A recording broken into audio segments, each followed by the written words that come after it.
Equilibrium of charge particle.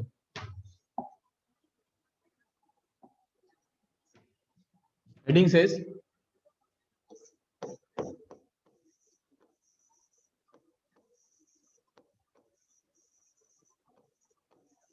equilibrium of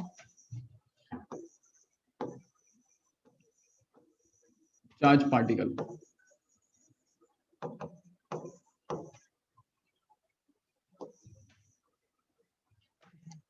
तुम लोगों को मैंने एक चैप्टर पढ़ाया था 12th में, सरफेस टेंशन करके, याद है? तो सरफेस टेंशन में क्या था? सरफेस टेंशन में कुछ ऐसा था कि ड्रॉप ले लो, बबल ले लो, ठीक है? अगर ये ड्रॉप है, लेट से अगर ये ड्रॉप है, ये वाला,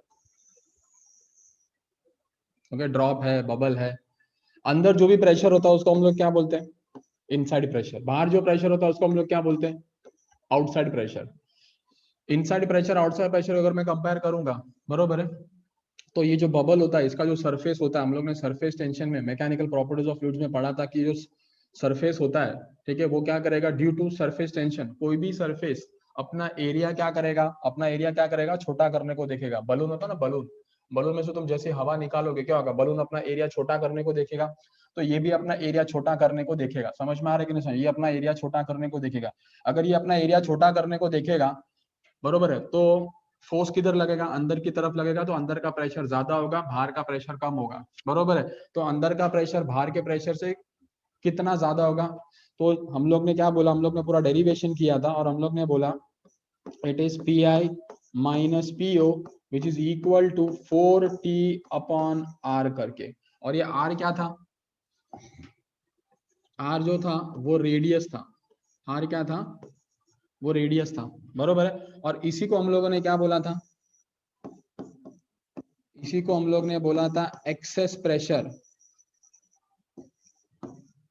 इसी को हम लोग ने क्या बोला था? Excess pressure. और वो कितना होता? 4t upon are. उसमें t क्या होता है? ये जो बबल है, ये जो ड्रॉप है, उसका सरफेस टेंशन, बरोबर है। ये एक्सेस प्रेशर का हम लोग ने डेफिनेशन निकाला था। अच्छा, सरफेस टेंशन जो है, सरफेस टेंशन क्या? Force acting per unit length. Surface tension की वजह से, बरोबर है कि नहीं, ये सिकुड़ने को देख रहा है। सिकुड़ने को देख रहा है मतलब ऐसे कुछ, बराबर ना? सरफेस टेंशन की वजह से ये सिकुड़ने को देख रहा है ऐसा। अभी समझो, यहां तक हम लोग ने पढ़ा हुआ है। अगर समझो यही बबल को, यही ड्रॉप को अगर मैंने चार्ज दे दिया तो क्या होगा? अगर मैं इसको चार्ज दे दूं तो सब चार्ज रिपेल होके कहां पर आ जाएंगे? सरफेस पे आ जाएंगे।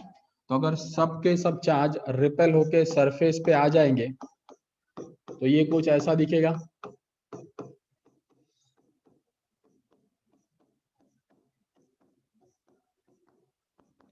सबके सब चार्जेस रिपेल होके कहां जाएंगे? सरफेस पे आ जाएंगे। तो ऐसा दिखेंगे। अब मुझे बताओ, ड्यू टू दिस चार्जेस, बरोबर है, ड्यू टू दिस चार्जेस, बरोबर है, ये चार्जेस की वजह से ये चार्जेस एक दूसरे को अट्रैक्ट करेंगे कि एक दूसरे को रिपेल करेंगे? तो सबके सब चार्जेस जो सरफेस पे आ गए वो एक दूसरे को, ये वाला चार्ज इसको रिपेल करेगा, ये वाला चार्ज इसको रिपेल करेगा। तो ये सब ऐसे रिपेल करने को देखेंगे। समझ में आ रहा है कि नहीं समझ में आ रहा? तो इसकी वजह से, ठीक है, चार्ज होने की वजह से, ठीक है, चार्ज होने की वजह से ये ऐसा रिपेल करने को देखेंगे, मतलब ये ऐसा बाहर की तरफ फोर्स लगाएंगे, मतलब, ठीक है, ये जो बाहर, ये लोग बाहर की तरफ एक प्रेशर अप्लाई करेंगे। और वो प्रेशर क्या रहेगा? वो प्रेशर जो था वो हम लोग ने मैकेनिकल प्रेशर, अगर लास्ट लेक्चर में देखोगे तो लास्ट लेक्चर का मैंने हेडिंग में तुम लोगों को करवाया था मैकेनिकल प्रेशर। और मैकेनिकल प्रेशर की वैल्यू कितनी थी? Sigma square. Mechanical force acting पर यूनिट एरिया वो कितना था? Sigma square upon 2 epsilon not. ये समझ में आ रहा है? ठीक है। चार्ज की वजह से जो प्रेशर लगेगा, जो फोर्स लगेगा बाहर की तरफ, वो कितना रहेगा? इतना। सरफेस टेंशन की वजह से जो फोर्स अंदर की तरफ लगेगा, बरोबर है कि नहीं, सरफेस टेंशन की वजह से फोर्स अंदर की तरफ लगेगा, ठीक है, चार्ज होने की वजह से फोर्स वो बाहर की तरफ लगेगा, वो इतना लगेगा। समझ में आ रहा है? ठीक है। एक्सेस प्रेशर जो अंदर है वो इतना है। अब मुझे बताओ तो होगा क्या? अगर ये बबल को, अगर ये ड्रॉप को, ठीक है, अगर मैं चार्ज दे दूं तो ये बाहर की तरफ ऐसा एक्सपांड होने को देखेगा, बरोबर है। अगर ये ऐसा एक्सपांड होने को देखेगा, अगर ये एक्सपांड होगा तो रेडियस बढ़ेगा। अगर रेडियस बढ़ेगा तो एक्सेस प्रेशर क्या होगा? कम होगा ना। एक्सेस प्रेशर क्या होगा? कम होगा। दिख रहा है? एक्सेस प्रेशर क्या हो जाएगा, अगर ये R बढ़ेगा तो एक्सेस प्रेशर क्या होगा, कम होगा। तो कितने से एक्सेस प्रेशर कम होगा, जितने से R बढ़ेगा। कितने से R बढ़ेगा, R उतने से बढ़ेगा जितना ये फोर्स बाहर की तरफ होगा। समझ में आ रहा है। तो जितना ये फोर्स बाहर की तरफ होगा उतना ये एक्सपांड होगा, और जितना एक्सपांड होगा उतना R बढ़ेगा और अंदर का प्रेशर कम होगा। समझ में आ रहा है। तो अगर मैं तुमको अगर मैं पूछूं एक्सेस प्रेशर अभी कितना रहेगा, तो अभी वो क्या हो जाएगा, एक्सेस प्रेशर क्या हो रहा है, एक्सेस प्रेशर क्या हो रहा है, अंदर का प्रेशर क्या हो रहा है, अंदर का प्रेशर कम हो रहा है। समझ में आ रहा है। एक्सेस प्रेशर जो था, जब तुमने चार्ज नहीं दिया था तो कितना था, 40/R था। लेकिन जब तुम इसको चार्ज दे दोगे तो अंदर का प्रेशर कम होगा। समझ में आ रहा है, अंदर का प्रेशर क्यों कम होगा। ठीक है, और कितना कम होगा, जितना ये ज्यादा होगा, उतना ही ये अंदर कम कम होते जाएगा। बरोबर है। तो अगर इसको कम होना है तो ये वाले को क्या करना पड़ेगा, ये प्रेशर बाहर की तरफ है, ये प्रेशर अंदर की तरफ है। समझ में आ रहा है। ठीक है, तो दोनों अपोजिट डायरेक्शन में ना, तो ये क्या हो जाएगा, माइनस हो जाएगा sigma square upon 2 epsilon not. ये समझ में आ रहा है मैंने माइनस क्यों किया, क्योंकि जितना R बढ़ेगा ये ऐसा रिपेल होने को देखेगा ना, रिपेल होने को देखेगा तो इसका R बढ़ेगा तो अंदर का एक्सेस प्रेशर क्या होगा, कम होगा। समझ में आ रहा है। तो ये वाला अंदर का एक्सेस प्रेशर जो है, अंदर का एक्सेस प्रेशर ये कम क्यों हो रहा है, किसके से कम हो रहा है, इसके से कम हो रहा है। समझ में आ रहा है। तो ये जितना ज्यादा होगा उतना ये कम होगा। समझ में आ रहा है। तो इसको अगर कम करना है तो इसको इसमें से माइनस ही करना पड़ेगा ना, ये समझा। तो एग्जाम में ना मैं तुमको डायरेक्ट ना फॉर्मूला बना के सब दे रहा हूँ। एग्जाम में डायरेक्ट वो लोग तुमको सम्स ऐसे ही पूछेंगे, एक चार्ज पार्टिकल है जिसके ऊपर इतना इतना फलाना फलाना चार्जेस है, ठीक है, अंदर एक्सेस प्रेशर कितना है, तो तुमको ये डायरेक्ट फॉर्मूला याद रखना है। क्लियर है। ये वाला तुम लोग ने जो मैकेनिकल प्रॉपर्टीज ऑफ फ्लूइड्स में पढ़ा था वो सिर्फ चार्ज, वो चार्ज बबल या चार्ज ड्रॉप नहीं था। अब ये चार्ज बबल और चार्ज ड्रॉप है। समझ में आ रहा है। अब ये कॉम्बिनेशन ऑफ न्यूमेरिकल्स में जा रहे हो, कॉम्बिनेशन ऑफ कॉन्सेप्ट्स में। अब आगे अगर मैं तुमको बोल दूं, ठीक है, अगर ये बलून, अगर ये जो सरफेस है, बलून है, ड्रॉप है, बबल है, अगर इसका सरफेस ना बढ़ रहा है ना कम हो रहा है, इसका मतलब क्या हो गया, दोनों प्रेशर इक्वल हो गए ना। समझ में आ रहा है। मतलब अगर मैं तुमको बोलूं अंदर, मतलब अगर मैं तुमको बोलूं एक्सेस प्रेशर इफ, अगर मैं बोलूं एक्सेस प्रेशर, ये बलून जो है छोटा बड़ा नहीं हो रहा है, मतलब क्या हो रहा है, इक्विलिब्रियम है ना। इक्विलिब्रियम मतलब दोनों साइड के फोर्सेस क्या है, सेम है ना। मतलब अगर दोनों साइड के फोर्सेस, कौन से फोर्सेस, ठीक है, ये वाला एक्सेस प्रेशर, बरोबर है, ये वाला एक्सेस प्रेशर और ये वाला, समझ में आ रहा है, मैकेनिकल फोर्स पर यूनिट एरिया, ये दोनों फोर्सेस, ये वाला फोर्स या ये वाला फोर्स, ये वाला प्रेशर और ये वाला प्रेशर क्या हो जाएंगे, इक्वल हो जाएंगे। अगर एक्सेस प्रेशर अगर जीरो होगा, if excess pressure is zero, तो यहाँ पर कितना हो जाएगा, ये 4T upon R minus sigma square upon 2 epsilon naught. तो यहाँ से 4T अपॉन R, ठीक है, sigma square upon 2 epsilon naught को यहाँ लेकर आता हूँ, तो sigma square upon 2 epsilon naught is equal to 4T upon R। ये समझा। तो यहाँ से सिग्मा कितना रहेगा, ये 2 इधर चले जाएगा तो ये हो जाएगा 8T epsilon naught upon R। 2 इधर चले गया, 8 हो गया, एप्सिलॉन नॉट ऊपर आ गया, ठीक है, R तो नीचे था ही, और ये स्क्वायर है इसलिए कितना हो जाएगा, स्क्वायर रूट। समझ में आ रहा है। तो कभी कभी तुम लोग को एग्जाम में पूछेंगे कि चार्ज बबल का, ये चार्ज बबल हो गया, चार्ज ड्रॉप हो गया, चार्ज कंडक्टर हो गया, उसका सिग्मा निकालो, तो सिग्मा ये फॉर्मूले से आएगा। तुमको बाकी वैल्यूज एग्जाम में दी होगी, 8, surface tension, epsilon not, radius, ये दिया रहेगा, बस उसका स्क्वायर रूट लेना, आंसर निकाल लेना। ये समझ में आ रहा है। ये हो गया यूनिट एरिया का चार्जेस, यूनिट एरिया समझ में आ रहा है। अगर पूरा एरिया पे निकालने बोलेंगे तो कैसा निकालोगे, पूरा एरिया पे चार्जेस, तो तुमको मालूम है सिग्मा क्या होता है, सिग्मा होता है चार्जेस पर यूनिट एरिया, बराबर ना। सिग्मा क्या होता है, सरफेस चार्ज डेंसिटी, तो surface charge density is equal to what, charges पर यूनिट एरिया। तो यहाँ क्यू क्या रहेगा, इनटू 4 क्लियर। तो सिग्मा तुमको मालूम है, यहाँ पर epsilon naught upon R raise to half into 4 का स्क्वायर। यहाँ तक क्लियर है?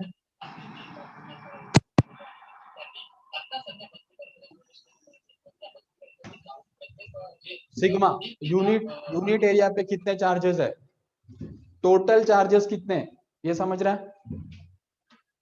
ये इतना देख लो, उसके बाद में आगे का डिस्कस करता हूं।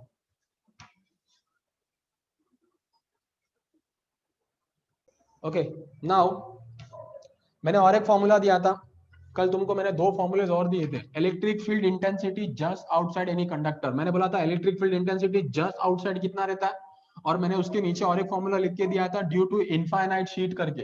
तो इलेक्ट्रिक फील्ड अगर मुझे निकालना, देखो यहाँ पर चार्जेस है, चार्जेस का काम क्या होता है, इलेक्ट्रिक फील्ड बनाना। चार्जेस का काम क्या होता है, इलेक्ट्रिक फील्ड बनाना। तो अगर मैं तुमको पूछूं ये लोकेशन पे, इधर पे या इधर पे या इधर पे इलेक्ट्रिक फील्ड का वैल्यू कितना है, तो इलेक्ट्रिक फील्ड का वैल्यू कैसे निकालोगे, तो इलेक्ट्रिक फील्ड का वैल्यू निकालने के लिए ये इलेक्ट्रिक फील्ड जो है वो जस्ट आउटसाइड है, तो electric field just outside a charge conductor कितना होता है, वो होता है सिग्मा अपॉन एप्सिलॉन नॉट। याद आ रहा है? अगर नहीं याद आ रहा है तो देख लो, सिनॉप्सिस सामने रखो और देखते जाओ बस, ठीक है। उसमें से मैंने तुमको सिग्मा दे दिया है, सिग्मा मैंने कितना दिया है, पीछे सॉल्व किया ना, यहाँ पर कितना है sigma, 8t epsilon naught upon R, 8t epsilon naught upon R, 8t epsilon naught upon R raise to half, बरोबर है। और ये क्या है, डिवाइड बाय सिग्मा, मतलब 1 अपॉन सिग्मा, बरोबर है कि नहीं, सिग्मा नहीं 1 अपॉन एप्सिलॉन नॉट। ये एप्सिलॉन नॉट को अगर मैं अंदर भेज दूं तो क्या हो जाएगा, 8t एप्सिलॉन नॉट आर, और ये हो जाएगा एप्सिलॉन नॉट का स्क्वायर, बराबर ना। थोड़ा मैथमेटिक्स आना चाहिए। अगर ये अंदर जाएगा तो कितना हो गया, स्क्वायर हो गया ना, तभी तो बाहर आएगा तो क्या हो जाएगा, पावर 1 हो जाएगा। अब ये और ये कैंसिल हो जाएगा तो ई कितना आ जाएगा, 8t ये कैंसिल हो जाएगा, और 8t क्या आ जाएगा, आर एप्सिलॉन नॉट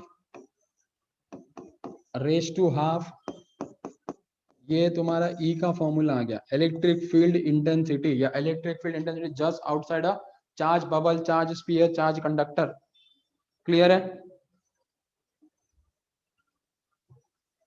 अगर ये तुमको समझा है, ठीक है, अगर ये तुमको समझा है तो यहाँ पर पोटेंशियल कितना होगा, यहाँ पोटेंशियल कितना होगा, यहाँ अगर मैं पूछूं सरफेस पे पोटेंशियल कितना होगा,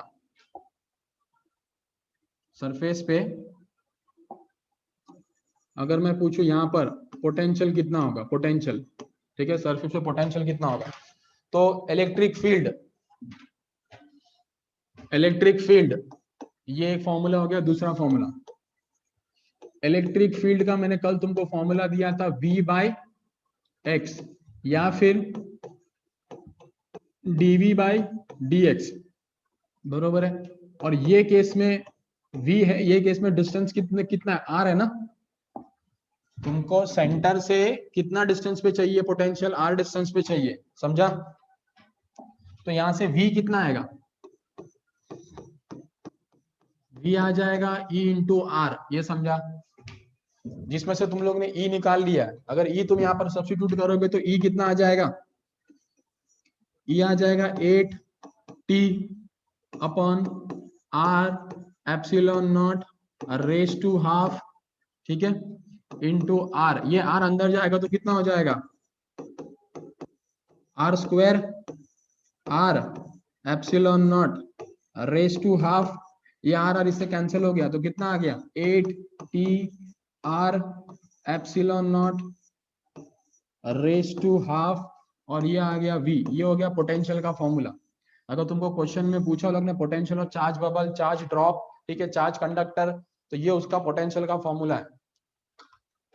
क्लियर है? तो टोटल यहाँ पर हम लोग ने कितने फॉर्मूलेस देखे,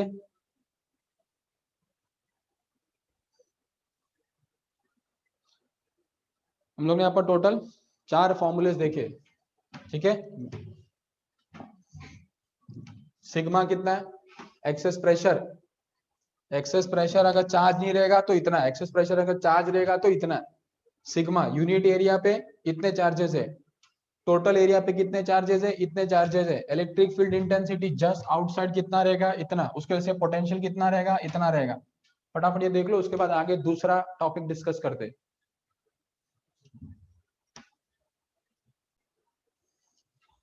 एक और एक फॉर्मूला है पोटेंशियल और इलेक्ट्रिक फील्ड निकालने का।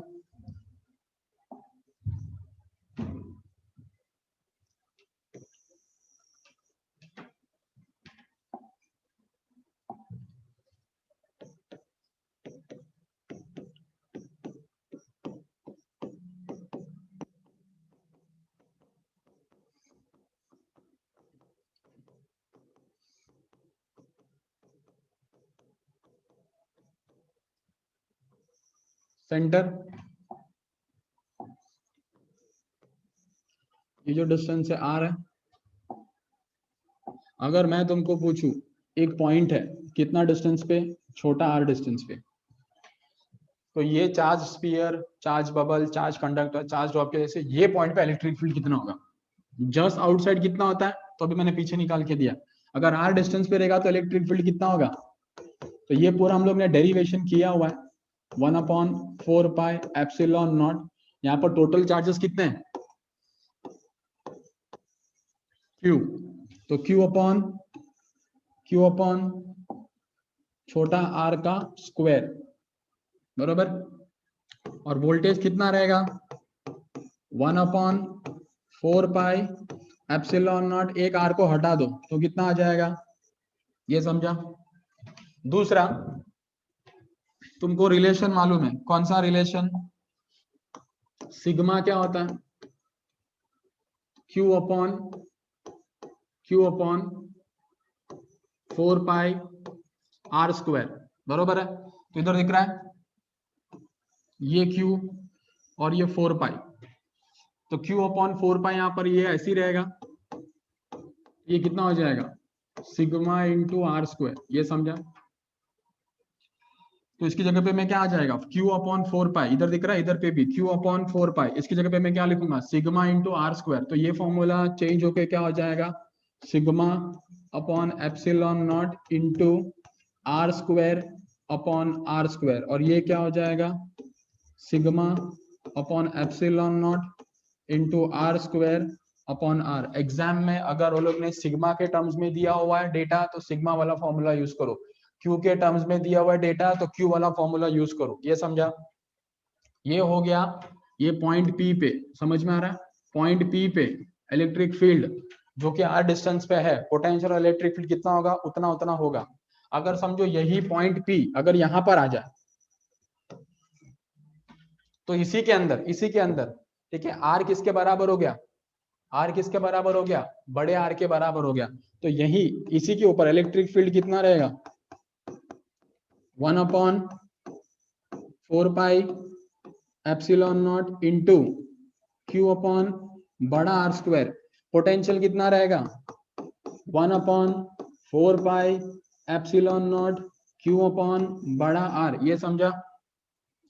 और यहां पर अगर मैं सब्स्टिट्यूशन करूं, देखो क्यू है 4 पाई है, ठीक है, तो ये कितना हो जाएगा Q upon 4 pi sigma into R square. अगर मैं यहाँ पर सिग्मा, ठीक है, into sigma upon epsilon naught, बरोबर है, इंटू आर स्क्वायर लिखूंगा ना, R square sigma into R square, वो आर स्क्वायर और ये आर स्क्वायर कैंसिल हो गया, देखो सिग्मा अपॉन एप्सिलॉन नॉट।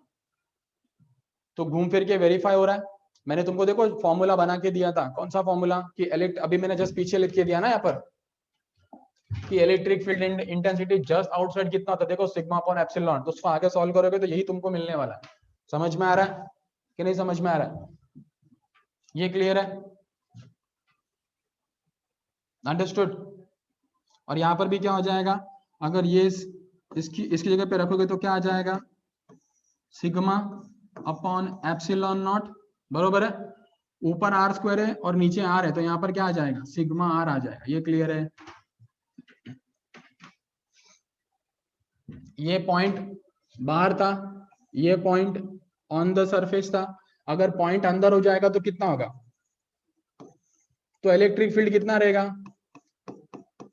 0, तो पोटेंशियल कितना रहेगा, इसको मैं बोलता हूं potential on the surface, electric field on the surface. तो अंदर का पोटेंशियल कितना रहेगा यहाँ पर, वो सरफेस के बराबर ही होगा। पोटेंशियल हर जगह क्या होगा सेम ही होगा, ये समझ में आ रहा है।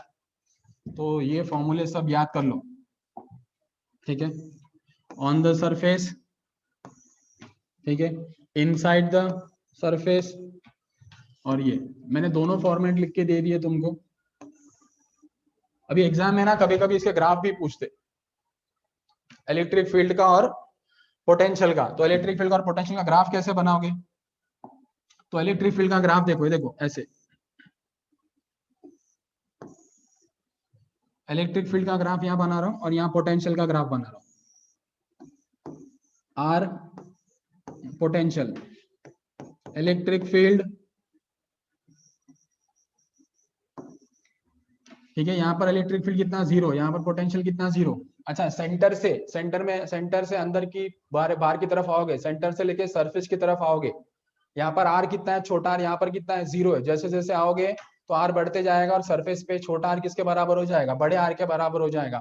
तो यहाँ से लेके यहाँ तक इलेक्ट्रिक फील्ड अंदर कितना है, 0 है। तो उसका ग्राफ कैसे आएगा, ऐसे, समझ में आ रहा है? फिर सरफेस पे आते कितना हो जाएगा, सिग्मा अपॉन एप्सिलॉन नॉट। तो ये तुम्हारा वैल्यू क्या रहेगा, सिग्मा अपॉन एप्सिलॉन नॉट। तो ये सीधा ऐसे बढ़ जाएगा। क्लियर है?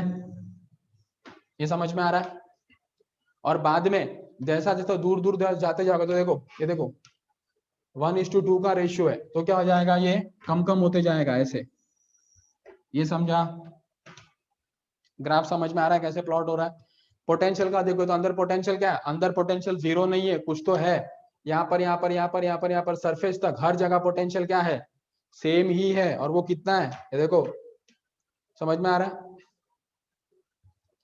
कांस्टेंट है, बराबर है।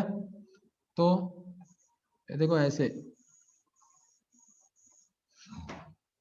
और बाहर क्या आएगा, पोटेंशियल कम कम होते जाएगा। तो ये ग्राफ समझ में आ रहा है? ये हाइपरबोलिक ग्राफ है, वो पैराबोलिक है, दोनों में फर्क है। समझ में आ रहा है? क्लियर है? तो ये पोटेंशियल आउटसाइड अगर पॉइंट है, ठीक है, जस्ट आउटसाइड है तो पीछे वाला, अगर ज्यादा दूर है तो ये तीनों केसेस अलग अलग, और वो दोनों उसके ग्राफ्स है। देख लो, कुछ डाउट है तो पूछो। तो कैपेसिटर की बात करते हैं, अभी कैपेसिटर का डिस्कशन करते हैं। कैपेसिटर क्या होता है, जो जो चार्ज को स्टोर करता है। तो कैपेसिटर,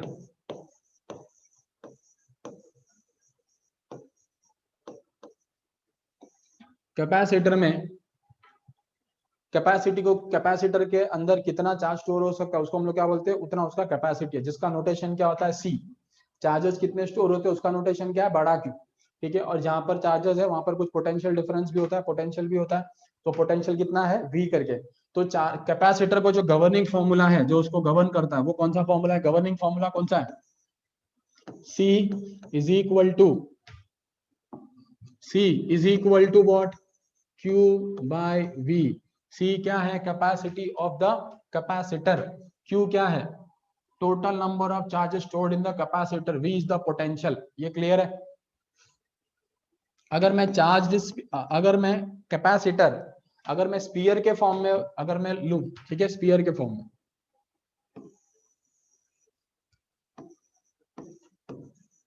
तो यहां पर पोटेंशियल कितना रहेगा, सरफेस पे V होगा। समझ में आ रहा?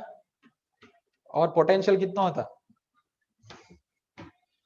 अभी निकाला ना पीछे,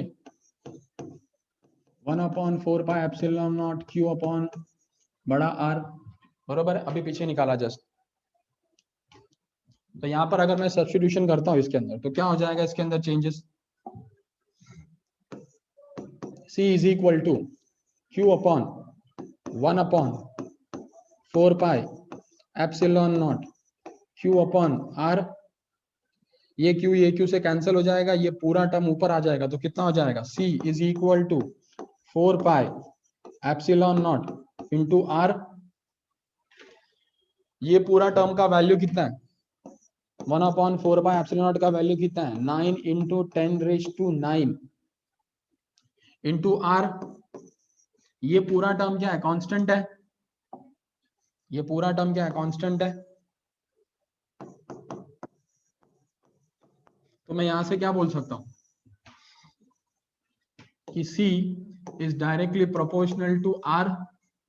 ये मैं कंक्लूजन्स बाद में आके यूज करूंगा। तो capacity of the capacitor is directly proportional to what, radius. समझ में आ रहा है? जितना आर ज्यादा होगा उतना वो चार्जेस ज्यादा स्टोर करेगा।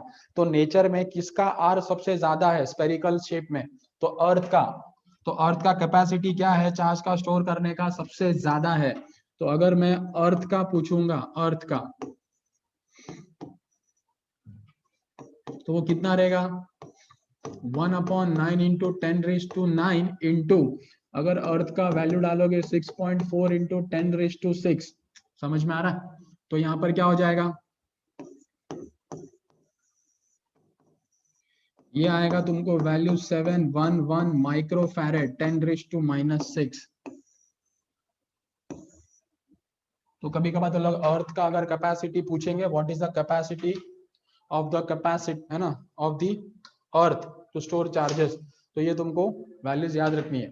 इसके बाद में नेक्स्ट जो पार्ट है that is distribution of charges या रीडिस्ट्रीब्यूशन ऑफ चार्जेस, वो अपना नेक्स्ट पार्ट है। ये बेसिक देख लो, गवर्निंग फॉर्मूला वगैरह। रीडिस्ट्रीब्यूशन ऑफ चार्जेस, क्या बोला मैंने? Redistribution of charges. अब ये सब नई चीजें जरा देखो यहाँ पर।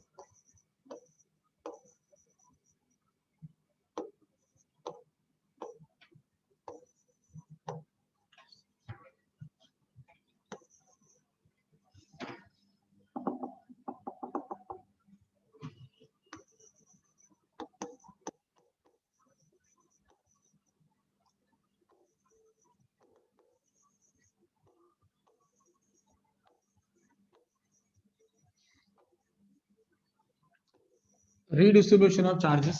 अब ये चीज क्या है? अगर मैं बोलूं दो कंडक्टर है, ठीक है, लेट से ये कंडक्टर है और ये दूसरा कंडक्टर है, इसका जो रेडियस है वो है R1, इसका जो रेडियस है वो है R2। दो कंडक्टर है, चार्ज बरोबर है, चार्ज कंडक्टर है, इसका रेडियस है R1, इसका रेडियस है R2। ठीक है, इसका कैपेसिटी कुछ होगा, जो भी होगा मैंने बोला C1, इसका कैपेसिटी भी होगा, जो भी होगा मैंने बोला C2, मुझे नहीं पता। ठीक है, अगर इसका कैपेसिटी C1 है तो ये चार्ज कुछ तो स्टोर करेगा, टोटल नंबर ऑफ चार्जेस जितना स्टोर करेगा उसको मैंने बोला Q1। ये भी कुछ तो चार्जेस स्टोर करेगा, जितना भी चार्जेस स्टोर करेगा उसको मैंने बोला Q2। इसका वोल्टेज कुछ तो होगा, अगर है ना चार्जेस है तो उस हिसाब से कुछ वोल्टेज भी होगा। यहाँ पर भी इसका भी कुछ वोल्टेज होगा, इसके पास कुछ पोटेंशियल एनर्जी होगा, इसके पास भी पोटेंशियल एनर्जी कुछ तो होगा। ये समझ में आ रहा है? ये इसके पैरामीटर्स है, ये इसके पैरामीटर्स है, और दोनों फिलहाल अभी कैसे, दोनों को मैंने कनेक्ट नहीं किया हुआ है। ये समझ में आ रहा है? दोनों कनेक्टेड नहीं है। क्लियर है? ये समझा? अगर मैं तुमको यहाँ पर पूछूं, बरोबर है, ये इसके पैरामीटर्स है, ये इसके पैरामीटर्स है, अगर जैसे समझो इसको मैंने कनेक्ट किया तो क्या होगा? कनेक्ट अगर मैं जैसे ही करूंगा, बरोबर है, तो जो भी हाई पोटेंशियल पे, समझो ये हाई पोटेंशियल पे, ये लो पोटेंशियल पे, तो क्या होगा? चार्जेस हाई पोटेंशियल से लो पोटेंशियल तक फ्लो होना स्टार्ट होंगे। और चार्जेस कब तक फ्लो होंगे? जब तक दोनों का पोटेंशियल सेम नहीं हो जाएगा। जैसे पानी फ्लो होना चालू हो जाएगा from higher level to lower level, और पानी तब तक फ्लो होगा जब तक दोनों लेवल